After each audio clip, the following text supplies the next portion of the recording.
begin your Christian journaling journey by first choosing your journal. Now you might be wondering, how do I choose the right journal? Well, that's the beauty of it. There's no one-size-fits-all answer. The best journal for you is the one that resonates with your heart and your habits. Let's explore some options together, shall we? For those of you who love the feel of pen on paper, a traditional notebook might be your perfect companion. There's something truly special about seeing your thoughts and prayers unfold in your own handwriting. It's tangible, it's personal, and it's a beautiful testament of your faith journey.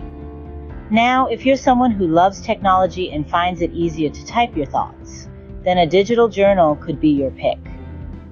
Don't worry, this doesn't make your journey any less personal or meaningful. It's all about what works best for you. Plus, digital journals offer great features like searchability and convenience, making it easier to revisit and reflect on past entries. And for those of you who feel a creative spark within, artistic journaling could be your calling. Whether it's sketching, painting, or collaging, you can express your prayers and reflections in a visually vibrant way. This method can be incredibly therapeutic and can open new avenues of connection with God. Remember, this is your journey and your conversation with God. Whether it's a leather-bound notebook, a sleek app on your tablet, or a canvas filled with colors, the choice is yours to make. But whichever medium you choose, make sure it's something that feels comfortable, something that feels like home to you. This isn't just about choosing a journal. It's about setting the stage for a deeper, more intimate relationship with God. So, take your time, explore your options, and listen to your heart. This is the first step on your Christian journaling journey, and it's an exciting one indeed. Remember, the key is to choose a journaling medium that feels like home to you. Once you have your journal, the next crucial step is to set a routine. Now, this might sound a little daunting, but remember, we're not trying to add another chore to your day. Instead, we're setting aside a special time for you and God to connect. So, let's talk about when to journal. The beauty of this practice is that it's flexible. You could make this a peaceful start to your day, sipping your morning coffee as you pen your thoughts and prayers. Or, perhaps you find a quiet moment during your lunch break to reflect. Maybe the twilight hours are when you feel most contemplative, and you choose to journal just before drifting off to sleep. The point here is not about finding the perfect time to journal, but rather a time that works for you. It's about carving out a little slice of your day and dedicating it to this practice. Now, I can hear some of you saying, but I'm so busy, how can I possibly find the time? And to that I say, start small. Even just 10 minutes a day can make a world of difference. Those 10 minutes can become a quiet sanctuary in your day, a space for reflection, gratitude, and connection with God. And here's the real secret. Consistency is key. It's not about journaling for hours on end, but about making this a regular part of your day. When you commit to this practice, when you show up day after day, something amazing happens. Journaling stops being a task and starts becoming a treasured time with God. It becomes a space where you can pour out your heart, seek guidance, express gratitude, and grow in your faith. So, friends, as you embark on this journey, remember this. Journaling transforms from a task to a sacred conversation with God when it becomes a part of your daily routine.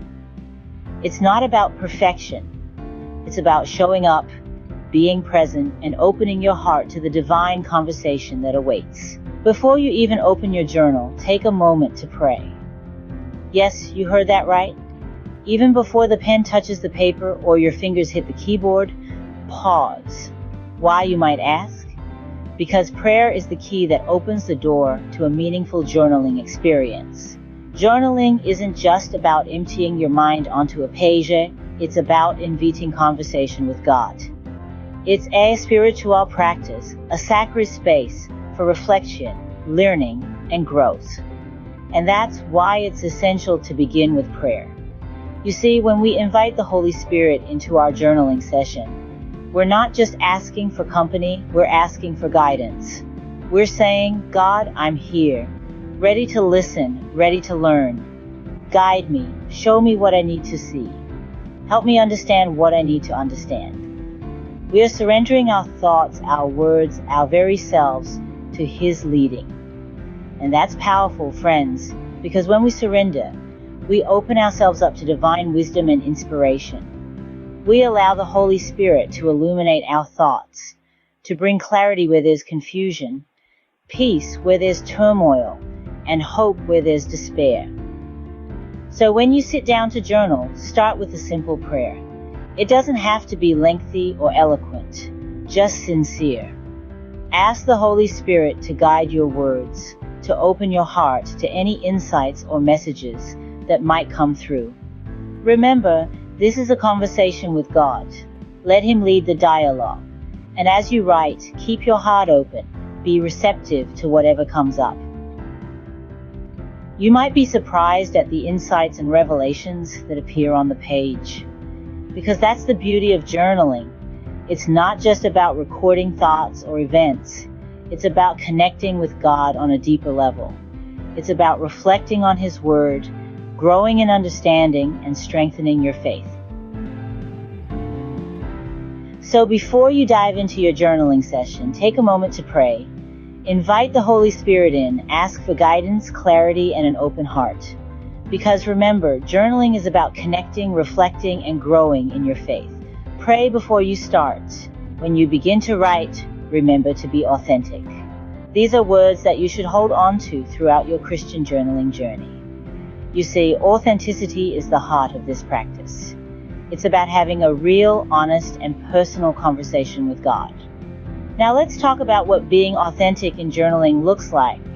It's not about crafting the perfect, grammatically correct sentences or writing a daily summary that could be published in a magazine. No, it's about laying bare your thoughts, your feelings, your doubts, and your joys. It's about allowing your pen to be the conduit for your soul's dialogue with God. You might be wrestling with doubts or questions. Perhaps you're grappling with an issue that seems insurmountable. Maybe you're just feeling lost. Don't shy away from putting these feelings into words. Write them down. You're not complaining or whining. You're opening up a conversation with God, seeking His guidance, His wisdom, His comfort. On the other hand, you might be overflowing with thanksgiving, basking in the blessings that have come your way. Write that down too. Let your words be a chorus of gratitude, a testament to God's grace and goodness in your life. Remember, there's no such thing as too much gratitude when talking to God. And don't forget those in-between moments, the mundane, the everyday, they matter too. God is there in the quiet moments, the routine, the normal. He's there in the seemingly insignificant details of your life. So, jot them down, and you'll start noticing God's hand in even the smallest aspects of your life. This is your journey, your conversation with God. Nobody else is going to read this, so let your guard down. Be raw, be real, be you. Don't worry about sounding poetic or profound. Instead, focus on being honest, on being present, on being you. Give your whole self to God in your journal entries. Lay it all on the line. Your honesty and communication with God is the real goal here. Let your authenticity shine through each word, each sentence, each page. And watch as your relationship with God deepens, strengthens, and becomes more personal than ever before.